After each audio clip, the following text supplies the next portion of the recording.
कार्यकर्त्यांचा उत्साह आणि निवडणुकीची सगळी धामधूम.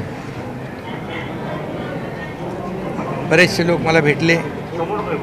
मला वाटतं खूप समाजाचे, मराठा समाज, तेली समाज, आणखी भोई समाज, ब्राह्मण समाज, राजपूत लोहार समाज, बंजारा समाज, मातंग समाज, जोशी समाज, भटक्या विमुक्त जाती, ख्रिश्चन समाज, बोरी समाज, पंजाबी समाज, भौरी, शिंपी, धोबी समाज, सगळे बरेच लोक भेटले. आणखी कामगार आहेत, काय काय ज्यांचे विषय होते तेही भेटले मला. शैक्षणिक विषय, परिवहनचे विषय आणि समाज देखील, संप्रदाय जे आहेत, धननिरंकारी समाज आहे, इतरही लोक मला भेटले आहेत. आणि काही विषय देखील होते. पुण्यातले कसबा पेठेतले जुने जे वाडे आहेत, रोज नवे डाएट, टेन्शन घेऊन आयुष्यच कडू झालंय. नम्मा होमिओपॅथीची औषधं गोड आणि मधुमेहाला पण देतात तोड. नम्मा होमिओपॅथी, आरोग्य संजीवनी. त्याचाही विषय होता. पुनर्विकासाचा, ट्रॅफिकचा विषय होता. वाहतुकीच्या संदर्भात देखील काही चर्चा काही लोकांनी केली. पार्किंगचा विषय होता. भिडेवाड्याचा विषय होता आणि इतरही जे काही विषय. त्याचबरोबर सोन्याचे आपले सोनार कारागीर जे आहेत तेही लोक, त्यांचे शिष्टमंडळ आलं होतं. असे अनेक शिष्टमंडळं मला भेटली आणि मी त्यांच्याशी संवाद साधला. समोरासमोर चर्चा झाली. बऱ्याचशा विषयांवर काही विषय जे आहेत हे लवकर सुटण्यासारखे आहेत. काही विषय थोडे धोरणात्मक आहेत. परंतु सरकार म्हणून त्यांच्या अपेक्षा होत्या आणि मी सांगितलं की सरकार सकारात्मक आहे. नक्की याच्यावर सकारात्मक निर्णय होईल. तुम्ही ब्राह्मण समाज आज लोक जे आहेत ते तुम्हाला भेटलेत. एक असं वातावरण या ठिकाणी चर्चा केली जाते की ब्राह्मण समाज नाराज आहे, हिंदू महासंघाचे एक उमेदवार उभे आहेत. काय या समाजाचं म्हणणं होतं? नाराजी दिसली का तुम्हाला? बिलकुल नाही. सगळा ब्राह्मण समाज काम करतो आहे, कामाला लागलेला आहे. काही वातावरण विरोधी पक्षाकडून पसरवलं जातं आहे की ब्राह्मण समाज नाराज आहे. काही बॅनर विरोधी पक्षाकडून लावले जात आहेत. ही वस्तुस्थिती आहे. आता निवडणूक आहे, आचारसंहिता आहे, त्यामुळे बिलकुल काही आम्ही कोणाला काय बोलत नाही, आमचे कार्यकर्ते बोलत नाही. परंतु एवढंच आहे की या विभागामध्ये हा मतदारसंघ जो आहे हा युतीचा मतदारसंघ आहे, युतीचा बालेकिल्ला आहे. एकंदरीत जो काही उत्साह आणि लोकांचा जो काही रिस्पॉन्स आहे तो पाहणी लोकांनी जो काही उत्स्फूर्तपणे पाठिंबा या युतीच्या, शिवसेना भाजपा युतीचे हेमंत रासने त्यांना दिलेला आहे, त्यावरून आपल्याला या मतदारसंघाचा कल जो आहे, मतदारांचा जो कल आहे तो नक्की कळतो. अजित पवारांनी रॅली गेली. त्या रॅलीच्या सुरुवातीला अजित पवार असं म्हटले की मुख्यमंत्री येऊ द्यात, उपमुख्यमंत्री येऊ देत, नाही तर केंद्रीय गृहमंत्री येऊ देत, काही फरक पडत नाही, ही निवडणूक महाविकास आघाडी जिंकते, परिवर्तन होईल असं ते शेवटी म्हणाले. बघा, अजितदादा असू द्या नाही तर आणखी कुणी असू द्या, शेवटी मतदार ठरवत असतात कोणाला जिंकवायचं, कोणाला पराभूत करायचं. आम्हाला विश्वास आहे मतदारांवर की राज्यामध्ये युतीचं सरकार स्थापन झालेलं आहे. ज्या धडाडीने, जेवढ्या फास्ट आम्ही निर्णय घेतो आहे, केंद्र सरकारचा जो पाठिंबा, त्यांचं पाठबळ मोदी साहेबांचं असेल, गृहमंत्र्यांचं असेल, ज्या पद्धतीने मिळतं आहे, त्यामुळे लोकांना एक विश्वास निर्माण झालेला आहे की या राज्यामध्ये या सरकारच्या माध्यमातून या मतदारसंघाचा देखील, किंबहुना पुणे जिल्ह्याचा कायापालट होईल. जे प्रश्न सुटलेत, जे प्रलंबित आहेत, त्याला देखील न्याय मिळेल हा विश्वास आहे. शेवटी सत्ताधारी पक्षाकडून विश्वास असतो आणि लोक उलटा प्रवास करत नाहीत. त्यामुळे मला विश्वास आणि खात्री आहे. सर, तुम्हाला असं वाटतं का हे सरकार स्थापन झाल्यानंतर विधान परिषदेच्या निवडणुका झाल्या पहिल्यांदा, ज्याच्यामध्ये तुमच्यासह भाजपला जागा मिळाल्या नाहीत, त्याच्यामुळे टीका झाली होती तुमच्यावरती मोठी की तुमचं हे सरकार लोकांना आवडलेलं नाही, त्यानंतर लोकांमध्ये जाऊन ही पहिलीच निवडणूक जी ट्रेंड सेटर ठरू शकते, तर या निवडणुकीनं तुमच्या सरकारला मान्यता मिळेल असं तुम्हाला वाटतं का? कसबा नाही, यामध्ये एकच सांगतो, जी निवडणूक झाली विधान परिषदेची एक विशिष्ट निवडणूक असते, त्याला विशिष्ट मतदान करणारे मतदार असतात. परंतु त्यापूर्वी झालेली जी ग्रामपंचायतीची निवडणूक आपण पाहिली तर तो ट्रेंड जर पाहिला तर 4,500पेक्षा जास्तीच्या ग्रामपंचायतीचे थेट सरपंच भाजपा शिवसेना युतीचे आलेले आहेत. ते तर डायरेक्ट मतदार होते आणि ते ग्रामीण भागातले होते. त्यामुळे आम्ही 2 जागा ज्या विधान परिषदेमध्ये आणि 2 भाजपकडे होत्याच पूर्वी, त्यातली एक कोकणामध्ये आम्ही जिंकली, नाशिकची पण तुम्हाला माहीत आहे कोणाची जागा आहे ती. त्यामुळे तसं बघायला गेलं तर त्याची कारणमीमांसा नक्कीच त्याचा नक्की होईल. भारतीय जनता पक्षही करेल, आम्ही करू. परंतु ट्रेंड जर बघायचा असेल तर तुम्ही ग्रामपंचायतीचा बघा. आणि या होणाऱ्या निवडणुका ज्या आहेत, या निवडणुका दोन्ही निवडणुका शिवसेना भाजपा युती पूर्ण ताकदीने जिंकेल. बहुमताने या दोन्ही जागा आम्ही जिंकणार आहोत. तुम्ही शिवसेना बहुमतावरती दावा करणार आहात का? शिवसेना अरे बाबा, पहिल्या निवडणुकीचं तर बोला, डायरेक्ट तिकडे मुंबईला कुठे, थोडं पुण्यामध्ये फिरा. अजित दादा असं म्हणाले की काल निवडणूक आयोगाचा जो निकाल आला त्याचा परिणाम थेट कसबा आणि चिंचवड पोटनिवडणुकीवरती आपल्याला पाहायला मिळेल. जनतेच्या मनामध्ये रोष आहे आणि त्याचं उत्तर मतपेटीतून भेटेल. जनतेच्या मनामध्ये काय आहे ते ग्रामपंचायतीच्या निवडणुकीमध्ये जनतेने दाखवून दिलेलं आहे. त्यामुळे निवडणुका समोरच आहेत, घोडा मैदान जवळ आहे. त्यामुळे मतदारांचा कौल काय हे कळेल. आणि ज्या 2.5 वर्षामध्ये सर्व कामं प्रकल्प बंद होते त्याला आम्ही चालना दिलेली आहे. ते प्रकल्प पुढे नेतो आहे युद्ध पातळीवर. मग लोक काम करणाऱ्यांना मतदान करतील का काम थांबवणाऱ्यांना मतदान करतील, हा देखील विचार 26 तारखेला होईल. जे आमदार तुमच्या सोबत नाहीयेत, जे आमदार तुमच्या सोबत आलेले नाहीयेत, भरत गोगावले म्हणाले की व्हीप बजावणार आहेत, तर काय त्याच्या बाबतीत तुमचं धोरण आहे? कारण हे बघा, निवडणूक आयोगाने खरी शिवसेना आणि धनुष्यबाणचा निर्णय दिलेला आहे. शेवटी लोकशाहीमध्ये निवडणूक आयोग असेल, न्यायव्यवस्था असेल, यांचे अधिकार आहेत आणि ते स्वायत्त आहेत. त्यामुळे लोकशाहीत नियम, कायदा, घटना याच्यावर निर्णय घेत असतात. त्यामुळे निवडणूक आयोगाने निर्णय घेतलेला आहे आणि तो जो काही निर्णय आहे त्याचं स्वागत महाराष्ट्रातल्या सर्व जनतेने केलेलं आहे. जर निकाल आपल्या बाजूने लागला तर ती न्यायव्यवस्था किंबहुना ती निवडणूक आयोग चांगला आहे आणि निकाल विपरीत लागला तर मग त्याच्यावर आरोप करायचे हे काही मला वाटतं म्हणजे आपल्या फायद्याचं असेल ते चांगलं आणि आपल्या विरुद्ध गेलं की ते समोरची व्यवस्था चुकीची असं म्हणणं योग्य नाही. मी एवढंच सांगतो की जो निर्णय दिलेला आहे तो मेरिटवर दिलेला आहे. लेजिस्लेटिव्ह पार्टी बहुमत 76% आमच्याकडे आहे, लोकसभेत पण विधानसभेत पण. आणि लाखो ॲफिडेविट्स आहेत आणि जी ॲफिडेविट समोरून दाखल झाली होती ती खोटी, बोगस म्हणून त्याच्यावर गुन्हे देखील दाखल झालेले आहेत. हेही आपल्याला सगळ्यांना माहीत आहे. त्यामुळे मी त्याच्यावर भाष्य करू इच्छित नाही. बिलकुल मेरिटवर निर्णय झाला आणि आमची अपेक्षा आहे जे काही निर्णय आहेत ते मेरिटवर व्हावेत, कायद्याने, नियमाने, घटनात्मक ज्या बाबी आहेत त्याप्रमाणे.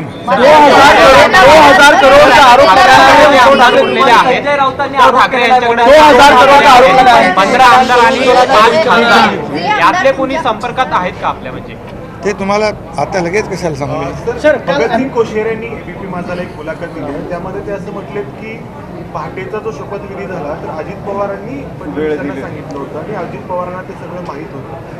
हे एक आणि ते म्हटलेत की महाविकास आघाडीकडून त्यावेळी राज्यपाल ते असताना त्यांच्यावरती दबाव होता, त्यांना काम करू दिलं जात नव्हतं. तर तुम्ही त्या सरकारमध्ये होता तर तुम्हाला काय अनुभव? सरकारमध्ये होतो, मुख्यमंत्री नव्हतो मी. आता मी मुख्यमंत्री आहे. जे सर्व जनतेचे हिताचे निर्णय मी घेतो आहे, आमचं सरकार घेतं आहे. मी आहे, उपमुख्यमंत्री देवेंद्रजी आहेत. आमचा एकही निर्णय बघा तुम्ही गेल्या 6-7 महिन्यामध्ये सर्व निर्णय जनतेच्या हिताचे आहेत. आमचा कुठलाही पर्सनल अजेंडा नाही. या राज्याचा सर्वांगीण विकासाभिमुख सरकार आहे. आपल्याला माहीत आहे सर्व मेट्रोचे प्रकल्प रखडवले होते, त्याच्यावर खोडा घातला होता, ते सगळे काढले आम्ही, सगळ्यांना मान्यता दिली. काम सुरू झालं. हजारो कोटी रुपये आम्ही वाचवले, जे कुणाच्या तरी इगोमुळे हट्टामुळे ते पब्लिकचे पैसे वाया जाणार होते, ते आम्ही निर्णय घेतले. धडाधड आम्ही उद्घाटनं करतो आहे, लोकार्पणं करतो आहे, भूमिपूजनं करतो आहे, मुंबईला बदलतो आहे, शहरं बदलतो आहे, सगळ्या गोष्टी आम्ही सुशोभित करतो आहे, स्वच्छ करतो आहे. हे सगळं जे काय चालू आहे सगळं दबाव होता का कोणाचं कोशारी महाविकास कोणाचं आघाडीचा त्या काळामध्ये पहिल्या आता जाऊ द्या, तो विषय आता संपलेला आहे. आता त्यांचा विमानातून देखील त्यांना उतरण्याची पाळी त्यावेळेस कोणी आणली ते तुम्हाला माहीत आहे. आता ते जाऊ द्या, आता तो झालं, आता त्यांनी चांगलं काम केलं ते. असं म्हणाले की मी आज एकनाथ शिंदेचा उल्लेख जो आहे तो आता शिवसेना नेता म्हणून करू शकतो, म्हणजे त्यांनी स्पष्टपणे सांगितलं. असंही म्हटले की जे दगा देतात त्यांना त्याची शिक्षा मिळाली पाहिजे, ते कदाचित शिवसेना आणि धनुष्यबाणाच्या रूपाने मिळाले, अशी कदाचित टीका जी आहे ती राजकीय वर्तुळामध्ये केली जाते. बरोबर आहे, ज्यांनी दगा दिला त्यांना धडा शिकवा. म्हणजे ज्यांनी युती म्हणून निवडणूक लढवली, मतदारांची मतं घेतली, शिवसेना भाजप युती म्हणून, एकीकडे बाळासाहेबांचा फोटो लावला, मोदी साहेबांचा फोटो लावला, आणि सरकार जेव्हा समविचारी पक्षाबरोबर ज्यांच्याबरोबर आपण निवडणूक लढवली त्यांच्यावर सरकार स्थापन करायला पाहिजे होतं, परंतु सत्तेसाठी खुर्चीसाठी जे बाळासाहेबांच्या विचाराला तिलांजली देऊन काँग्रेस NCP बरोबर सरकार स्थापन केलं, याच्या बाबतीत त्यांना बोलायचं होतं. आणि ते बरं आहे, जनता सुज्ञ आहे महाराष्ट्रातली, आणि महाराष्ट्रातली जनता योग्य वेळी योग्य निर्णय घेते. संजय राऊत यांनी 2000 कोटी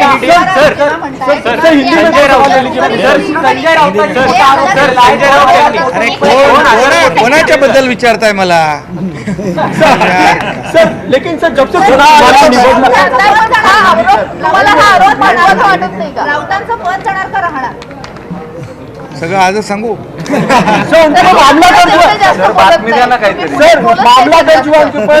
गिरफ्तारी होगी इस्तेमाल कर रहे हैं. देखिए इस राज्य में कानून व्यवस्था बनाए रखने का काम सरकार का है, और जो भी कानून व्यवस्था बिगाड़ने का काम करेगा वो छोटा हो बड़ा हो उसके ऊपर कानूनी तौर से कार्रवाई हो जाएगी. बिल्कुल हम लोग सत्ता जो है उसका कभी भी मिसयूज़ नहीं करेंगे, दुरुपयोग नहीं करेंगे. ये सर्वसामान्य लोगों की सरकार है, इसमें सभी लोगों को न्याय मिलेगा. लेकिन कोई ऐसा अगर काम करता होगा लोगों को भड़काने का या कानून व्यवस्था बिगाड़ने का, तो पुलिस है, गृह विभाग है, हमारे गृह मंत्री देवेंद्र फडणवीस जी है, जिन्होंने 5 साल मुख्यमंत्री के नाते काम किया. बहुत ही वो एक उसमें उनका अनुभव है, वो बराबर सब कानून व्यवस्था बराबर रखेंगे.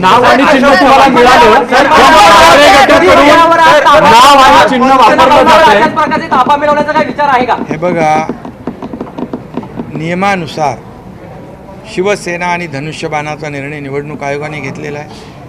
त्याप्रमाणे विधिमंडळातलं जे कार्यालय आहे ते शिवसेनेचं आहे. आणि तुम्ही म्हणाल की प्रॉपर्टी, संपत्ती, आम्हाला कुठल्याही संपत्ती प्रॉपर्टीचा मोह नाही.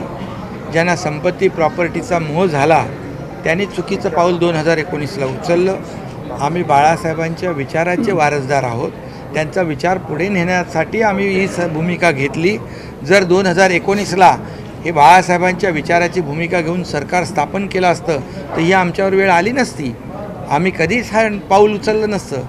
हे लोकांचा विश्वासघात, मतदारांचा विश्वासघात, युतीचा विश्वासघात करून हे पाऊल उचललं, म्हणून आम्हाला हे पाऊल उचलायला लागलं. बिलकुल आम्हाला कुठलीही संपत्ती, कुठल्याही प्रॉपर्टी, बिलकुल कुठलाही आम्हाला मोह नाही. आम्हाला कुठल्याही प्रॉपर्टीवर क्लेम करायचं नाही, त्याची आम्हाला आवश्यकता नाही. बाळासाहेबांचे विचार हेच आमच्यासाठी मोठी संपत्ती.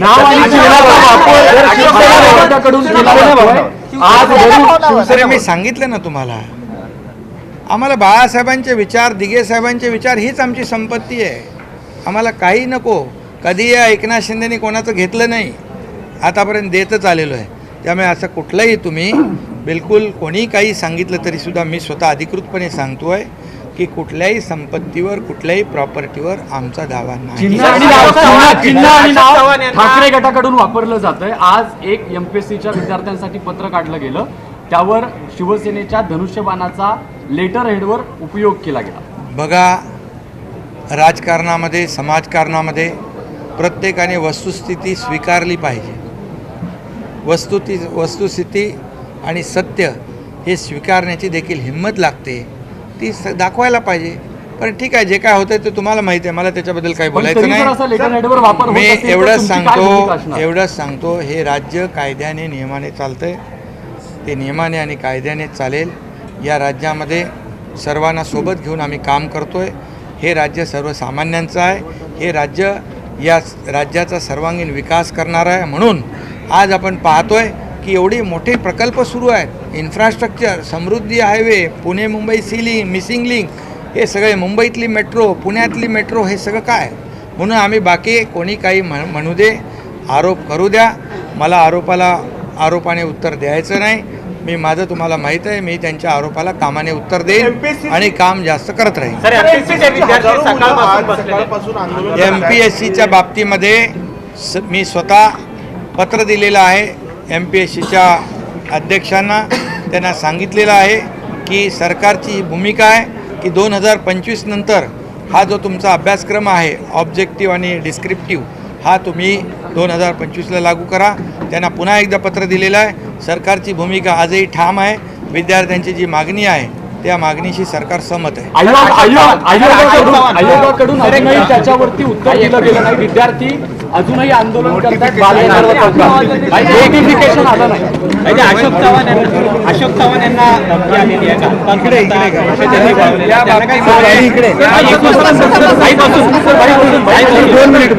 त्यांनी एसपींना पत्र लिहिलंय. माजी मुख्यमंत्री अशोक चव्हाण यांच्याशी मी स्वतः बोललेलो आहे. त्याचबरोबर या राज्याचे पोलीस महासंचालक यांच्याशी माझं बोलणं झालेलं आहे. अशोक चव्हाण यांना जे काही त्यांच्या बाबतीमध्ये जी घटना घडलेली आहे त्याचा सखोल त्याची चौकशी करण्याच्या सूचना, निर्देश मी पोलीस महासंचालकांना दिलेत आणि त्यांच्या सुरक्षेची काळजी देखील घेण्याच्या सूचना मी दिलेल्या आहेत. सर, जितेंद्र आव्हाडांचे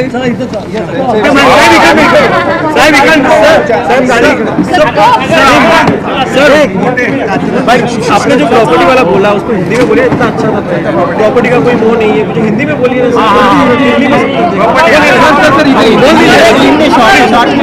एकदम शॉर्ट बोलिए सर, हिंदी में बोल दीजिए उसका वाला. सेना भवन हो गया या शिवसेना का फंड हो गया, इस पर दावा करेंगे आप? सेना भवन हो गया या शिवसेना का फंड हो गया, कई अलग अलग कार्यालय हो गए, इस पर दावा करेंगे आप? देखिए, हम आदरणीय बाला साहब जी के विचार को आगे लेके जा रहे हैं, उनकी भूमिका आगे ले जा रहे हैं और उनके विचार से ही हम लोग ने सरकार स्थापित किया है. जो कुछ चर्चा है उनकी संपत्ति, ठाकरे जी की संपत्ति, प्रॉपर्टी या कुछ भी, इस पर हमारा कोई दावा नहीं है. हमारे को संपत्ति से कोई मोह नहीं है. बाला साहब जी के विचार यही हमारे लिए बहुत बड़ी संपत्ति है. उनके विचार को हम आगे बढ़ाएंगे, इस राज्य को हम आगे बढ़ाएंगे और ना कोई संपत्ति हमें चाहिए. जिन्होंने संपत्ति पाने के लिए जो कुछ किया है ये दुनिया जानती है, ये राज्य की जनता जानती है. वो संपत्ति में हमारी कोई दिलचस्पी नहीं है, हमारा कोई क्लेम नहीं है. लाल मातीतली कुस्ती म्हणजे